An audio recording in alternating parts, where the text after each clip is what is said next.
Os doy la bienvenida a este nuevo espacio de contenidos virtualizados del tema 5 de la asignatura de investigación de mercado, que es relativo a la investigación concluyente.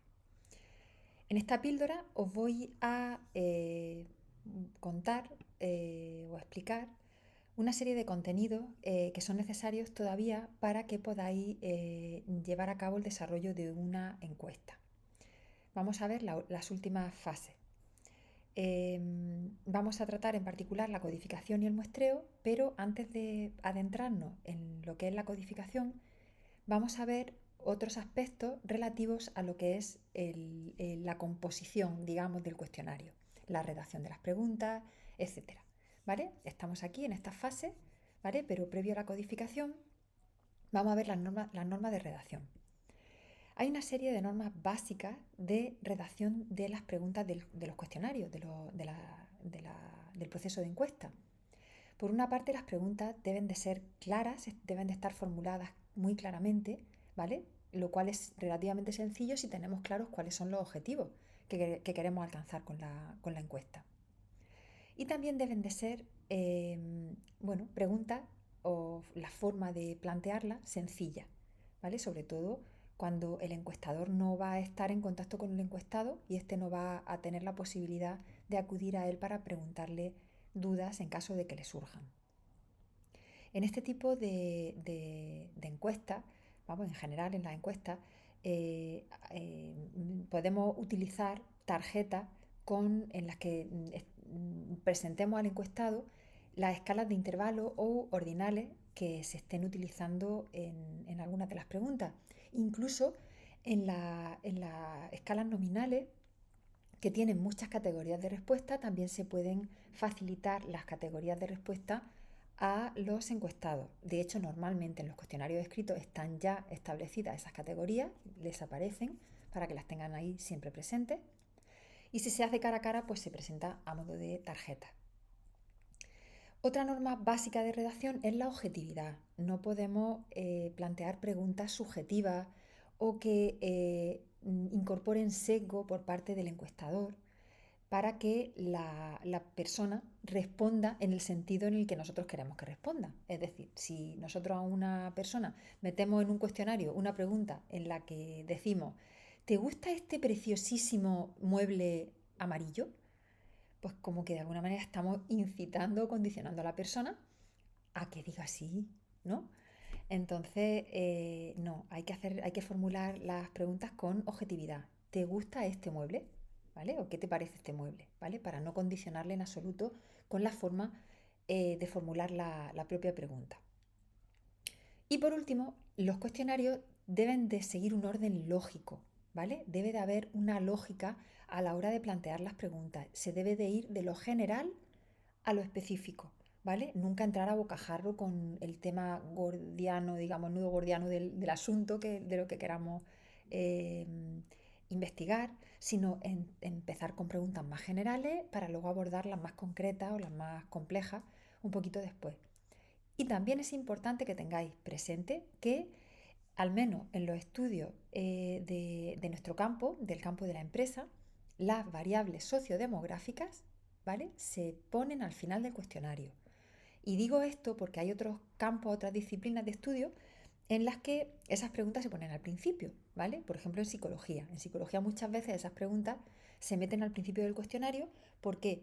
Porque las personas que van a responder esos cuestionarios normalmente están siendo parte de algún experimento, de algún tratamiento. Ellos saben y consienten y lo saben con anticipación qué es lo que se va a hacer con ello o qué es lo que se les va a preguntar, y entonces no pasa nada por preguntarles de primeras cuál es su edad, cuál es su género, su nivel de estudio, nivel de ingreso o lo que sea, ¿vale? Mientras que si nosotros vamos por la calle y hacemos cuestionarios en establecimientos o por la calle, entrar a bocajarro preguntándole a una persona, ¿me puedes decir cuántos años tiene? ¿O en qué trabaja? O tal, sin saber qué pregunta va a responder después, bueno, pues puede ser un poco reacio, ¿no? Entonces, por eso esas preguntas se plantean al final. Cuando la persona ya ha respondido a todo lo que se le preguntaba, ha podido constatar que no es nada muy personal ni nada íntimo, etcétera, entonces pues podrá dar sus datos fácilmente y sin problema. Bueno, vamos a ver algunos ejemplos de preguntas mal redactadas para aprender a redactarlas correctamente. Esta primera, cogemos como ejemplo los ingresos mensuales del individuo, ¿no? Las categorías de respuesta son menos de 600 a 1200, de 1200 a 1800 y más de 1800. ¿Qué pasa en este caso cuando una persona gana 1200 euros? ¿Qué opción marca, la 2 o la 3? Porque en ambos se incluye el 1200. Entonces, esta pregunta está mal formulada. Hay que formularla de manera que las categorías de respuesta sean excluyentes. ¿Vale? Una opción sería menos de 600 a menos de 1200, de 1200 a menos de 1800 y de 1800 en adelante, ¿vale? O de cualquier otra forma, de tal manera que no quede ninguna cantidad que no esté incluida en alguna de las categorías, ni tampoco pues, que se incluyan dos sitios, ¿de acuerdo? Otra pregunta mal redactada. ¿Considera adecuado el ambiente y la decoración de este establecimiento? ¿Qué pasa aquí? Pues que puede haber personas que consideren adecuado el ambiente, pero no la decoración. O consideren adecuada la decoración, pero no el ambiente. Entonces, ¿qué respondería alguien a una pregunta en la que está de acuerdo parcialmente? Bueno, pues la respuesta lógicamente no va a ser exacta. Por tanto, para evitar ese tipo de errores, lo mejor es dividir esa pregunta en dos y formularla por separado. ¿Considera adecuado el ambiente de este establecimiento? ¿O considera adecuada la decoración de este establecimiento? Y así, pues por separado, cada encuestado pues dirá lo que considere. Otro ejemplo de pregunta incorrecta. Si nosotros le preguntamos a alguien, ¿con qué frecuencia compras en esta cadena de tienda de ropa? La persona te puede decir, pues con mucha frecuencia o muy frecuentemente o casi nunca. Pero ¿qué significa muy frecuentemente? No sabemos si muy frecuentemente para mí es cada temporada, una vez cada temporada, o toda la semana. Entonces, una pregunta formulada de esa manera no se puede dejar abierta, hay que cerrarla y hay que establecer unas categorías claras para que todo el mundo conteste siguiendo, digamos, los mismos criterios. Os voy a poner dos ejemplos de formulación alternativa. De las compras que usted realiza de ropa, señale qué cantidad suele realizar en esta o en otra tienda de la misma cadena. Una opción, realizo todas mis compras en esta cadena. Otra, realizo la mayoría de mis compras en esta cadena. Realizo algunas de mis compras en esta cadena. Raras veces compro en esta cadena. Con esta pregunta no sabemos la frecuencia temporal, pero sí sabemos la cantidad de compras que se hacen en relación con las compras totales de ropa que puede hacer esa persona. ¿Vale? Otra opción, pues más ajustada evidentemente a la pregunta inicial, sería decir, ¿compra con frecuencia en esta cadena de tiendas de ropa? Y dar como opciones de respuesta nunca, menos de una vez al año, de una a dos veces al año, varias veces al año, varias veces al mes, varias veces a la semana, incluso todos los días. ¿Vale? De esa manera, quien diga que compra de una o dos veces al año, es que compra de una a dos veces al año. Y todo el mundo que responda a esa pregunta realmente está comprando con la misma frecuencia. ¿Vale? O varias veces al año, bueno, pues varias veces al año. Si no son varias veces al mes, pues casi todo el mundo va a tener un intervalo de frecuencia de compra parecido. Bueno, ya tenemos supuestamente el cuestionario redactado, con sus preguntas bien formuladas, con su orden adecuado, con las escalas de medida correspondientes a las distintas categorías de respuesta de las preguntas. Cuando ya tenemos el cuestionario por completo y bien, antes de hacer un lanzamiento masivo, lo que se hace es un pretest. ¿Qué es un pretest? Pues un pretest es una encuesta que se hace a una muestra pequeñita de personas con la idea de detectar si hay errores de cualquier tipo y se puedan subsanar. Puede haber errores en la redacción de las preguntas, ¿vale? Que cometamos errores tipográficos, ¿no? O, bueno, o simplemente que se nos coma una palabra o que no esté bien expresado. Puede haber errores, en el orden de la respuesta, de las preguntas también, ¿vale? Que estemos preguntando una cosa, pero que luego preguntemos otra más general después. Bueno, pues en este tipo de pretest se puede detectar, porque esas personas hacen el pretest con la intención de decirnos si han detectado algo que no esté funcionando correctamente. Problemas de entendimiento de preguntas o de escalas, ¿vale? Que también puede ser que haya preguntas que no se entiendan, que estén muy ambiguas, como por ejemplo esa que os he puesto, ¿no? De si consideramos adecuado el ambiente y la decoración. Y otra cuestión que puede suceder es la duración, que hayamos hecho un cuestionario demasiado largo. Entonces, en un pretest se puede detectar si es demasiado largo, pues para reducir la cantidad de preguntas.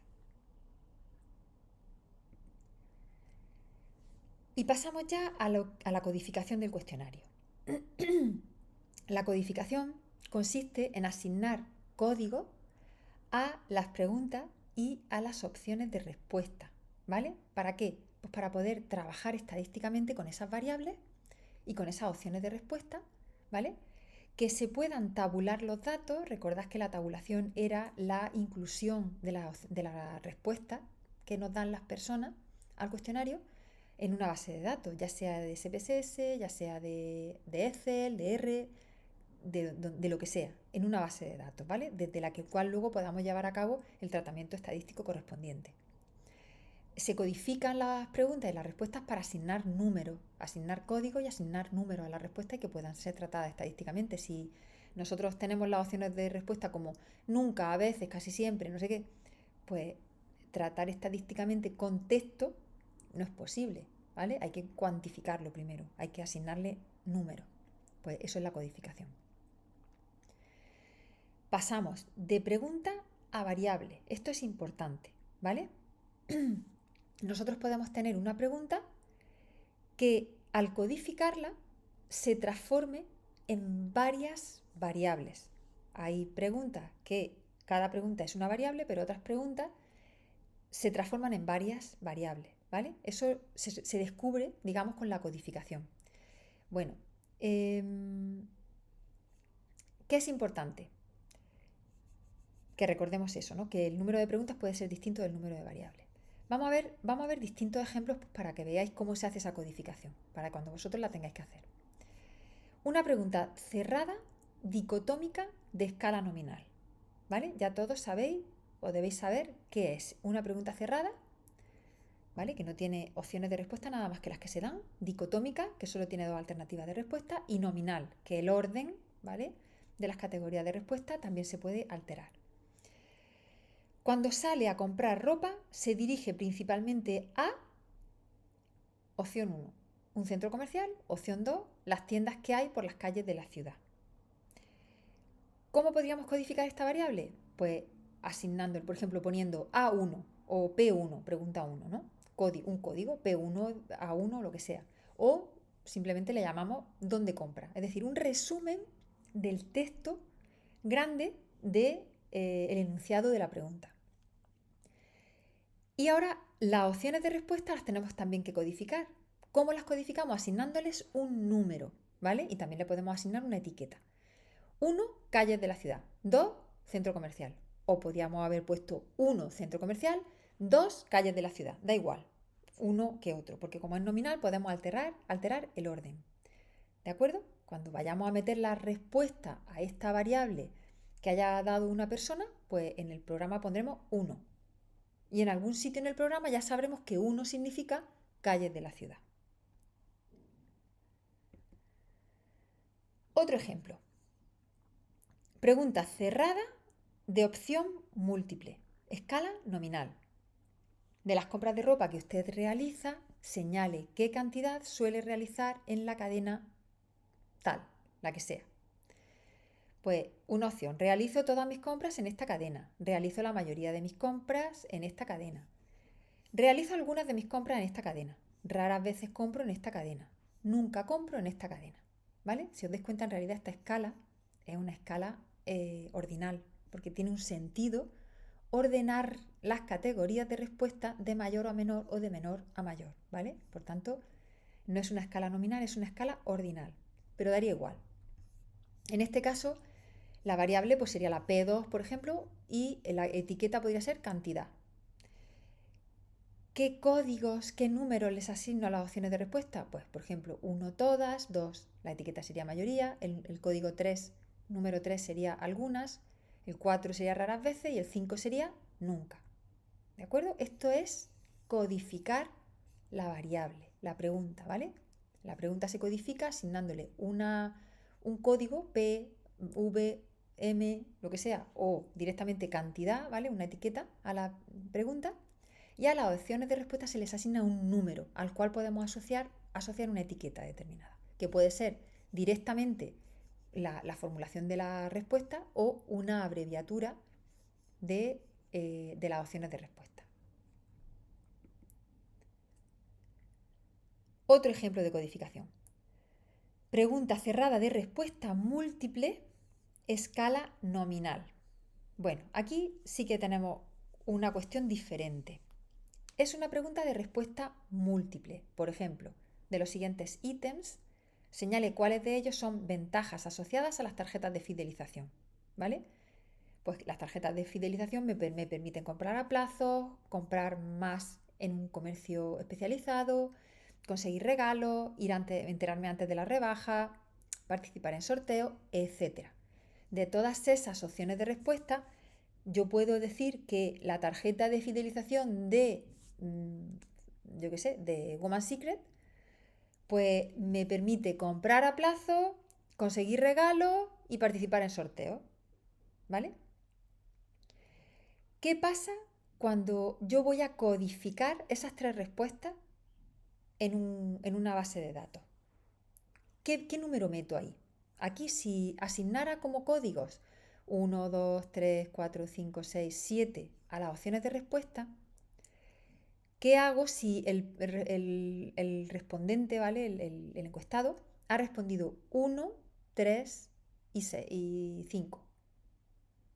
¿Cómo lo apunto eso? Porque en una casilla solo cabe un número. No puedo poner 1,3,5, eso no lo leen los programas estadísticos, normalmente, que yo sepa. ¿Vale?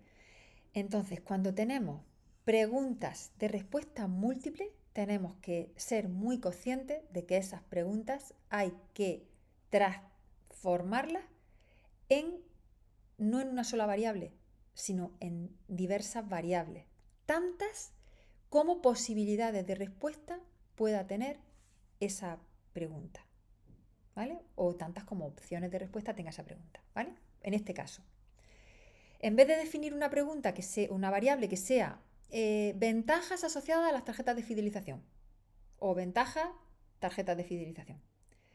No, lo que hago es definir una pregunta para cada una o una variable para cada una de las opciones de respuesta. Entonces, lo que le pregunta al hombre o a la mujer, al encuestado, va a ser esta pregunta, ¿no? Tal y como la tenemos aquí. Pero cuando yo la vaya a codificar, voy a definir una variable que sea a plazos o compra a plazos, cuyas opciones de respuesta son si es una ventaja, no es una ventaja. Si la persona ha marcado la opción comprar a plazo, aquí pondré 1. Si la persona no hubiera marcado eso como una ventaja asociada a las tarjetas de fidelización, en esta variable pondré un 0. Siguiente variable, comprar más. 1 sí, 2 no. Igual, al que lo conteste le pondré un 1, al que no la conteste, al que la deje en blanco, le pondré un 0. ¿Vale? Por tanto, como os decía, se definen tantas variables como opciones de respuesta tenga esa variable. Y aquí tenemos otro ejemplo parecido, pero lo vamos a formular de otra manera. Pregunta cerrada de respuesta múltiple, escala nominal. A continuación se enumeran una serie de estilos de vestir. Señale entre todos ellos aquellos 4 que mejor se corresponden con su estilo propio. Deportivo, urbano, sport, elegante, moderno, clásico, juvenil. ¿Vale? Y de esos 7, yo tengo que elegir 4. ¿Vale? Entonces, ¿cuántas opciones de respuesta como máximo va a tener que marcar el encuestado? 4, ¿vale? Porque le estoy pidiendo que marque 4 estilos de vestir. Bueno, pues tendré que definir 4 variables, es decir, tantas como respuestas máximas tenga que dar el encuestado. ¿Cómo puedo formular esas variables? Bueno, pues la variable primera puede ser primer estilo elegido o referenciado. ¿Qué opciones de respuesta tendrá esa variable? 1 deportivo, 2 urbano, 3 sport, 4 elegante, moderno, clásico y juvenil. ¿Y yo qué haré? Pues la primera opción que haya marcado la persona, ¿vale? Pues la señalaré en esta variable. ¿Qué hemos marcado como primera opción? Sport. Pues señalaré el 3 en esta variable primera de primer estilo elegido o referenciado. Segunda variable.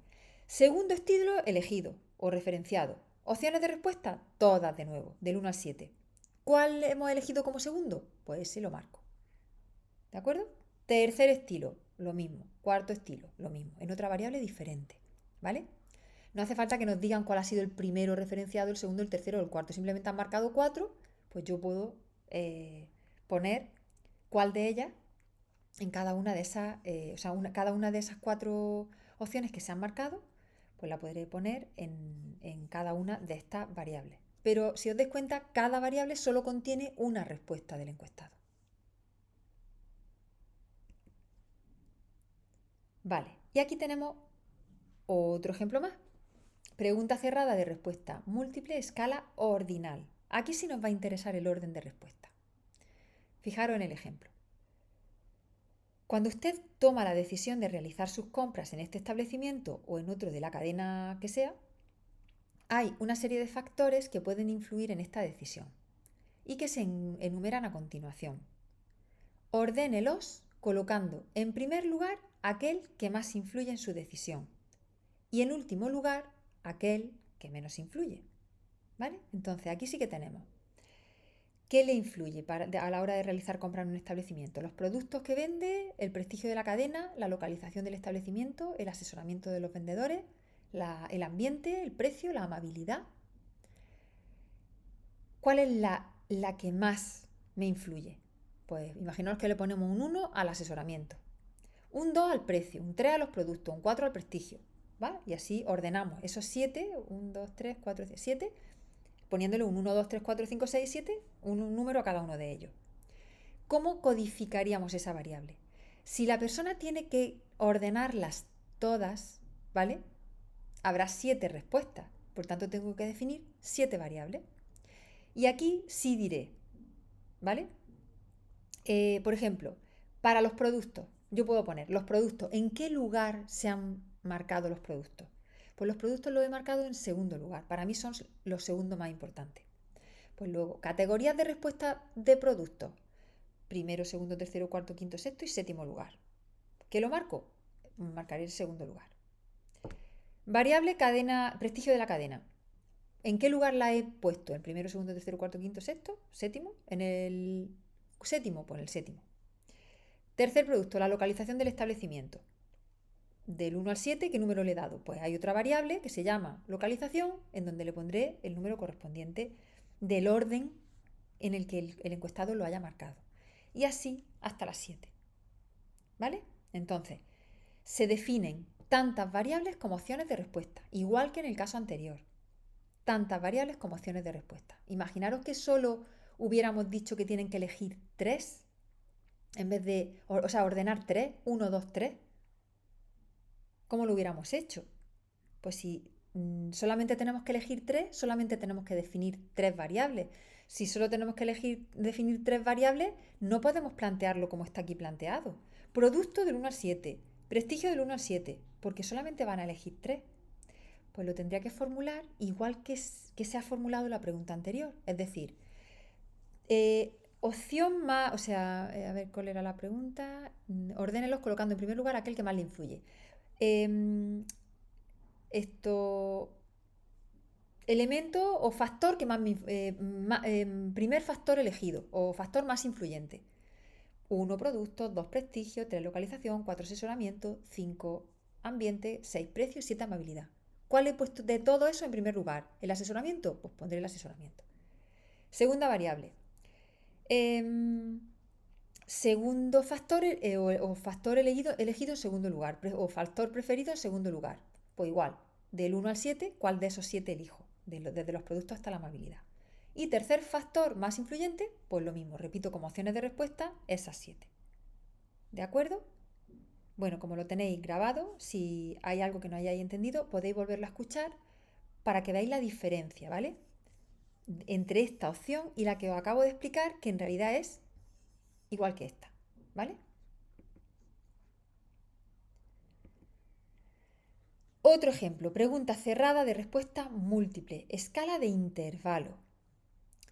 Cuando usted acude a un establecimiento comercial para realizar una compra de ropa, puede disfrutar de algunas de las promociones que a continuación se enumeran. Puntúe cada una de ellas del 1, o sea, del 1 menor preferencia al 5 mayor preferencia, ¿vale? Entonces aquí tenemos una serie de atributos y a cada uno de ellos le tenemos que asignar del 1 al 5 cuál es el que más preferimos, ¿vale? Pues al primero le podemos poner un 5, al segundo un 3, al tercero un 4, al cuarto un 1 y al quinto un 2, ¿vale? ¿Cómo se codificaría esta variable? Pues esta es muy sencilla. Este tipo de preguntas, cuando las tenéis en este formato, son muy fáciles, porque en realidad cada fila es una pregunta y por tanto una variable. ¿De acuerdo? Aquí ya están formulados como variables. Pues la variable 1 será la variable precio, las opciones de respuesta de 1 a 5. La variable concurso será otra variable y las opciones de respuesta de 1 a 5. Regalos, opciones de respuesta de 1 a 5, etc. ¿Vale? Cada tipo de promoción es una variable. Esta es muy sencilla. Vale. Codificación de una pregunta filtro.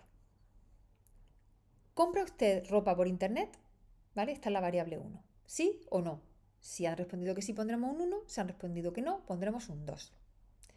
En caso negativo, ¿vale? Si han respondido no, ¿dónde la compra? Esta sería otra variable, ¿no? ¿Dónde la compra?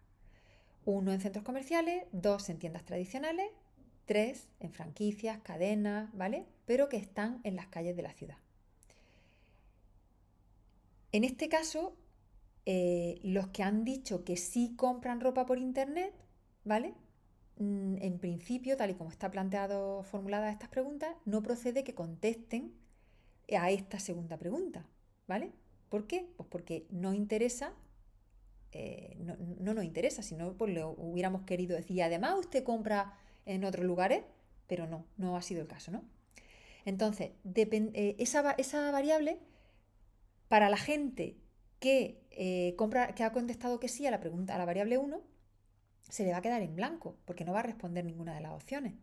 Entonces, dependiendo del programa informático que se utilice, o bien se le asigna un código, por ejemplo, el 99, para saber que las personas que han puesto, o sea, para las que hemos puesto el código 99, quiere decir que compran por internet, ropa por internet, por tanto, esa pregunta no hay que analizarla, o bien se dejan en blanco.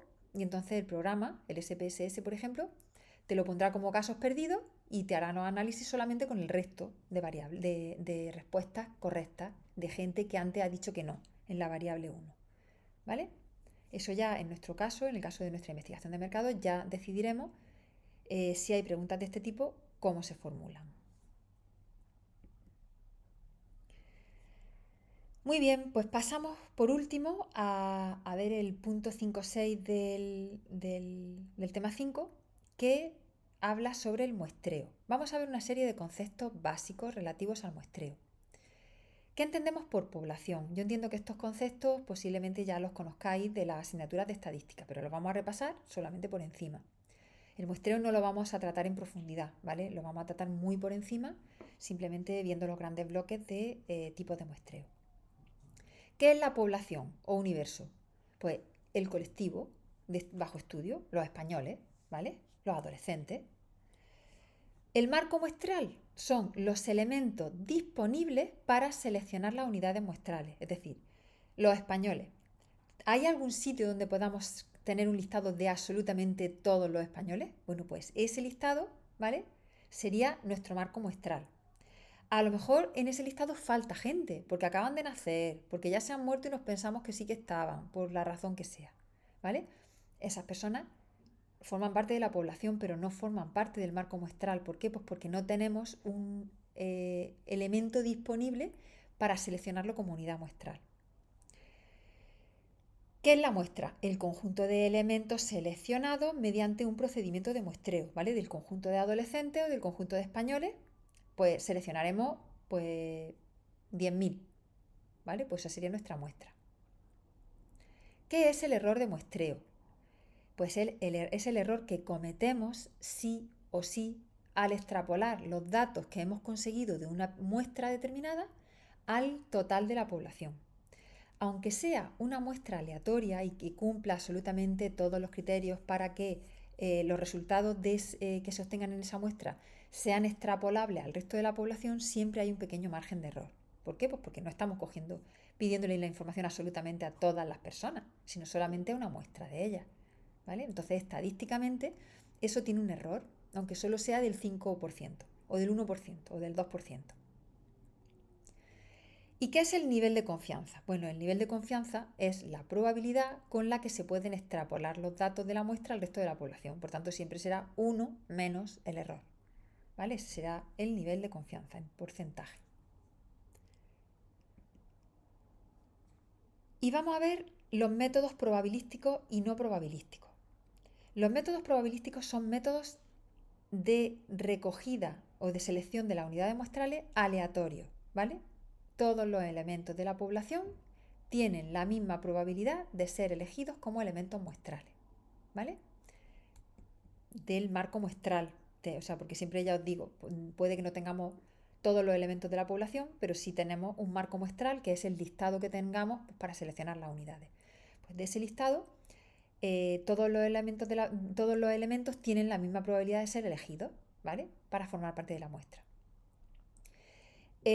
Cuando se utilizan métodos probabilísticos, podemos extrapolar los resultados a la población. Aunque cometamos un pequeño error, ¿vale? Se pueden extrapolar. ¿Qué se necesita para poder utilizar muestras o métodos probabilísticos? Pues que dispongamos de censos completos.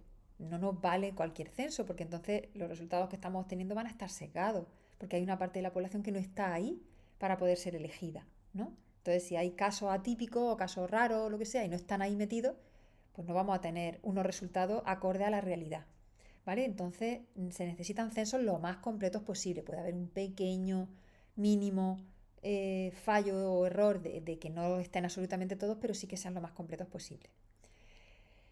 Y estos métodos probabilísticos son métodos costosos, ¿vale? No es barato aplicar un muestreo aleatorio. Es mucho más caro hacer un muestreo aleatorio que hacer un muestreo no aleatorio o no probabilístico. Los métodos no probabilísticos son aquellos en los que los elementos muestrales se seleccionan a juicio del investigador, ya sea por racionalidad, ya sea por objetividad, pero no se hace una selección aleatoria, ¿vale? Se apela un poco al juicio del investigador, que dentro de su juicio pues determinará de qué forma concreta elegir las unidades muestrales. Estadísticamente no es posible extrapolar los resultados, porque la muestra es una muestra que no representa a toda la población. No obstante, su utilización puede estar justificada, porque a veces las decisiones que tenemos que tomar a través de un cuestionario o de un estudio concluyente como este, pues no necesitan de gastarse un dineral para hacer un muestreo aleatorio. A veces con tener una idea de lo que la gente piensa es suficiente para tomar decisiones, ¿vale? Entonces, bueno, a veces está justificado. Como también puede estar justificado que nosotros utilicemos un muestreo no probabilístico para hacer nuestro cuestionario, o sea, nuestra práctica de la asignatura. Y evidentemente son menos costosos, ¿vale? Que los probabilísticos, porque con los probabilísticos, con los aleatorios, tendremos que ir a intentar contactar con cada una de las unidades muestrales que hayan salido elegidas al azar de entre el listado que yo tengo. Pues luego hay que ir a buscarlas. Intentar buscar su teléfono o su dirección postal o su dirección, lo que sea, ¿vale? O su correo electrónico. Bien, no, como ya he comentado, el muestreo simplemente vamos a ver solo eso. Dentro de cada tipo de muestreo aleatorio o probabilístico o no probabilístico hay diferentes formas de llevarlo a cabo. Hay diferentes formas de seleccionar las unidades muestrales y hay diferentes formas de aplicar un muestreo de conveniencia, ¿vale? Un muestreo a juicio del encuestador. Y por último, respecto a esta parte metodológica y que bueno, es bueno incluir en cualquier informe de investigación, de hecho vosotros en vuestro informe debéis de hacerlo, tenemos la ficha técnica del estudio. En esa ficha técnica se recogen algunos datos del muestreo. ¿Qué tipo del proceso de la encuesta? ¿Qué tipo de encuesta vamos a realizar? El lugar de realización, ¿vale? Si es una encuesta personal, si lo vamos a hacer en el hogar, si lo vamos a hacer en la puerta de establecimientos, por la calle, como sea. ¿Cuál es el universo o la población? Por ejemplo, amas de casa de la Comunidad Autónoma de Madrid. Tamaño de la muestra, pues 1.111 personas. ¿Cuál es el error de muestreo? Por coger una muestra en vez de la totalidad de la población, un 3%. La dispersión es de un 0,5, el nivel de confianza de un 95, el método de muestreo, un muestreo aleatorio simple, por ejemplo. Fecha de trabajo de campo, en marzo de 2001, puede ser de marzo a septiembre. Y el software, pues el SPSS tal, ¿vale? Esta ficha técnica está un poco anticuada, ¿vale? Porque si os dais cuenta, el trabajo de campo hace mención a un año, hace ya 19 años, 20 años, y el software SPSS evidentemente ya está más actualizado, ¿vale? Pero sí que os sirve de ejemplo para saber cómo vosotros tenéis que diseñar vuestra ficha técnica. Y con esto, pues terminamos la última píldora del tema 5. Cualquier duda que tengáis, ya sabéis que podéis escribirnos al correo o preguntarnos en clase o por cualquier medio que consideréis adecuado, pidiendo tutoría o como sea. Venga, un saludo.